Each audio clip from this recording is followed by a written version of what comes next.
Hello and welcome to Chapter 24, Fitness and Therapeutic Exercise.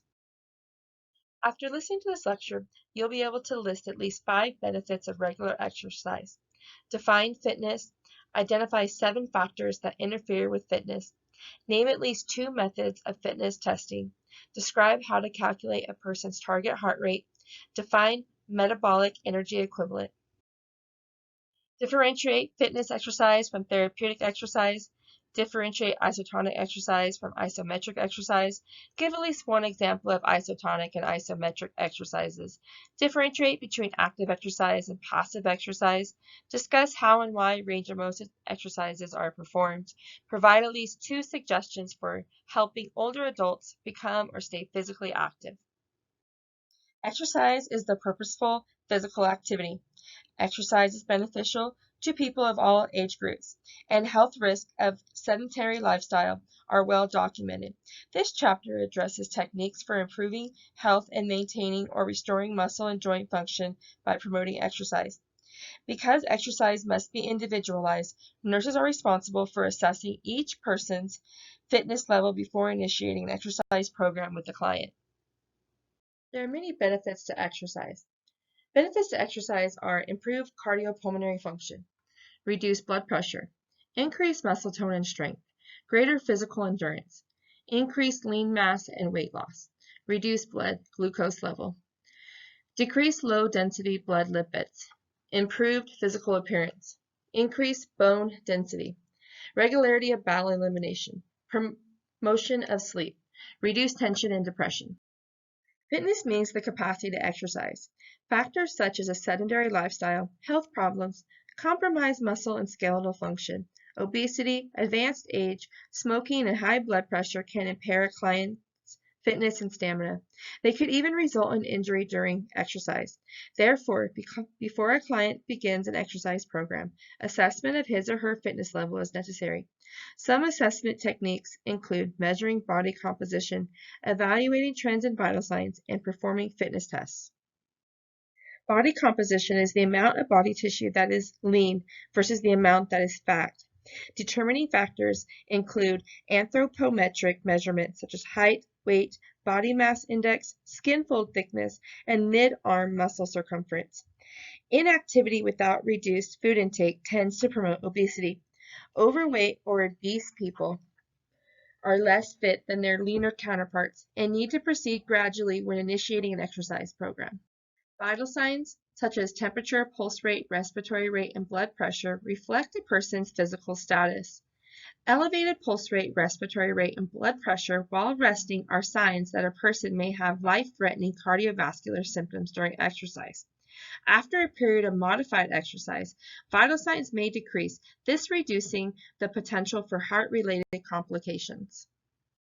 Fitness tests provide an objective measure of a person's current fitness level and his or her potential for safe exercise. They also help to establish safe parameters for the level and duration of exercise. 2 methods of fitness testing are the stress electrocardiogram and an ambulatory ECG. Another is a submaximal fitness test, which is an exercise test that does not stress a person to exhaustion.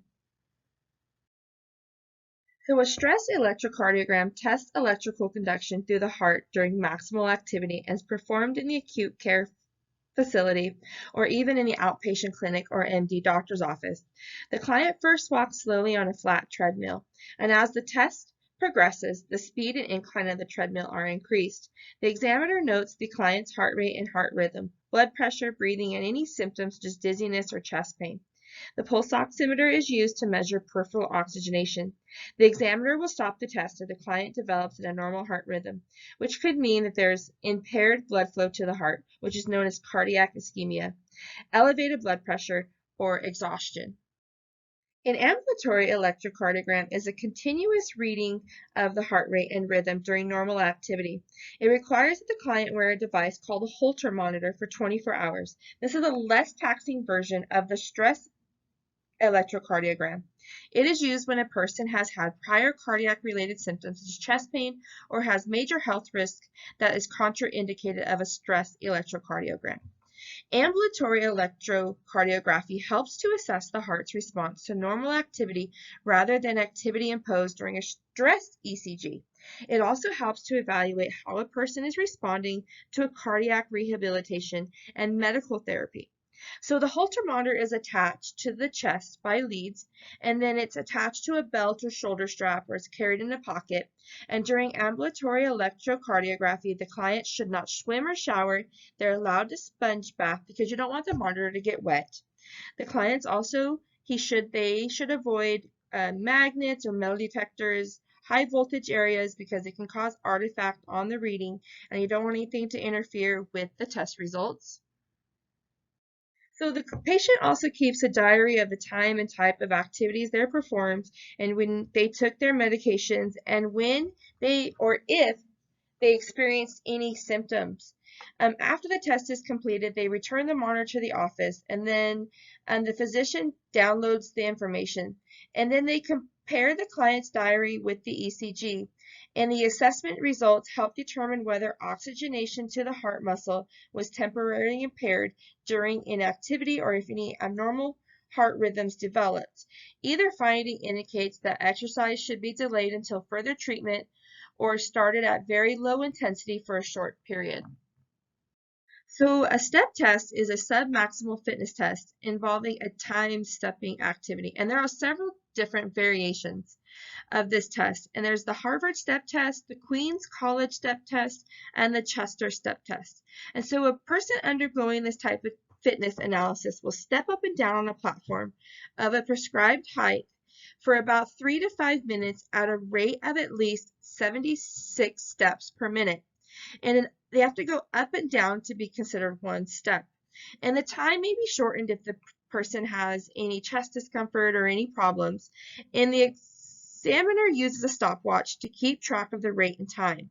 And then the examiner calculates the client's recovery index by taking a 30-second pulse rate at 1, 2, and 3 minutes after the test using the following formula. So the recovery index equals 100 times the test duration in seconds divided by 2 times the total of a 30-second pulse assessment. Then the examiner compares results with standardized fitness levels. So a fit person has a smaller decline in heart rate at each assessment. Another fitness indicator is how close the pulse rate at the end of the recovery compares with the pre-test pulse rate. The more similar the pre-test and post-test pulse rates are, the more fit the person is. The walk-a-mile test devised by the American College of Sports Medicine measures the times it takes a person to walk 1 mile. The person is instructed to walk 1 mile on a flat surface as fast as possible. The examiner calculates a time from start to finish and interprets the results using a set of guidelines. If the person walks at a brisk pace, approximately 3 to 4 miles per hour, it will take approximately 30 minutes to complete 1 to 2 miles. Which test assesses electrical conduction through the heart during maximal activity? A. Ambulatory electrocardiogram. B. Stress electrocardiogram. C. Step test. D. Walk-a-mile test. The answer is B. Stress electrocardiogram. A stress electrocardiogram tests electrical conduction through the heart during maximal activity. An ambulatory electrocardiogram is a continuous recording of heart rate and rhythm during normal activity. A step test is a submaximal fitness test involving time-stepping activity. The walk-a-mile test measures the time it takes a person to walk 1 mile. The target heart rate refers to the goal for heart rate during exercise. It is determined by first calculating the person's maximum heart rate. This is the highest limit for the heart during exercise. Maximum heart rate is determined by subtracting a person's age from 220. For example, if you're 20 years old, your maximum heart rate should be 200. If you're 50 years old, the maximum heart rate should be 170. The target heart rate for moderate intensity exercise is 50 to 70% of the maximum heart rate. Beginners should not exceed 50%. Intermediates can exercise up to 70%, and competitive athletes may tolerate about 70 to 85% of their maximum heart rate during vigorous, intense activity. Exercising at the target rate for 15 minutes, 3 or more times per week, strengthens the heart muscle, and promotes the use of fat reserves for energy. Exercising beyond the target heart rate reduces endurance by increasing fatigue. Question number 2. Is the following statement true or false? Exercising at the maximum heart rate for 15 minutes 3 or more times per week strengthens the heart muscle and promotes the use of fat reserve for energy. The answer is false. Exercising at the target heart rate for 15 minutes 3 or more times per week strengthens the heart muscle and promotes the use of fat reserves for energy. Exercising beyond the target heart rate reduces endurance by increasing fatigue. Because fitness levels vary, exercises are also prescribed according to their metabolic energy equivalent. Metabolic energy equivalent is the measure of energy and oxygen consumption during exercise. This is the prescribed amount that a person's cardiovascular system can safely support. Fitness exercise means physical activity performed by healthy adults. Fitness exercise develops and maintains cardiorespiratory function, muscular strength, and endurance. Two categories of fitness exercise are isotonic and isometric exercise. Isotonic exercise is activity that involves movement and work. The muscles being exercised change length, they shorten and lengthen during contractions. Aerobic exercise is an example of isotonic exercise. It involves rhythmically moving all parts of the body at a moderate to slow speed without hindering the ability to breathe. In other words, when you're doing aerobics, you can talk comfortably if the exercise is within his or her level of fitness. To promote cardiorespiratory conditioning and increase lean muscle mass, a person should perform isotonic exercise at his or her target heart rate. Isometric exercise consists of stationary exercises during which there is no change in the length of the contracting muscle. The concept involves working to hold a position still. Examples include holding weight in a steady position.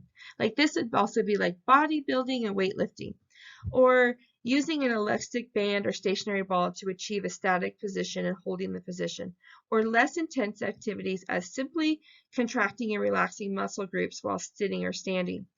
Isometric exercise increase muscle mass and strength and tone and define muscle groups. Although they improve blood circulation, they do not promote cardiorespiratory function. In fact, strenuous isometric exercise elevate blood pressure temporarily. Is the following statement true or false? Isotonic exercise consists of stationary exercise generally performed against a resistive force. The answer is false. Isotonic exercise is activity that involves movement and work. Isometric exercise consists of stationary exercise generally performed against a resistive force.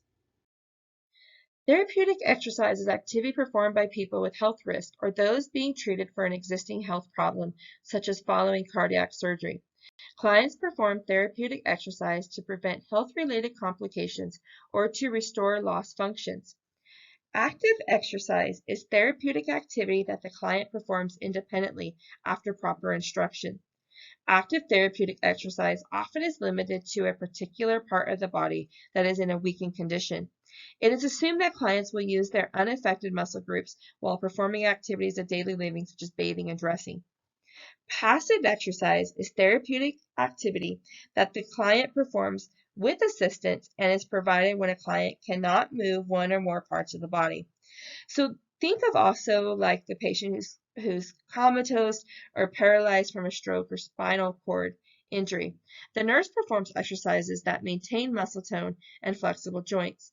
One form of frequently provided passive therapeutic exercise is range of motion exercise. Another form is delivered with a continuous passive motion called CPM.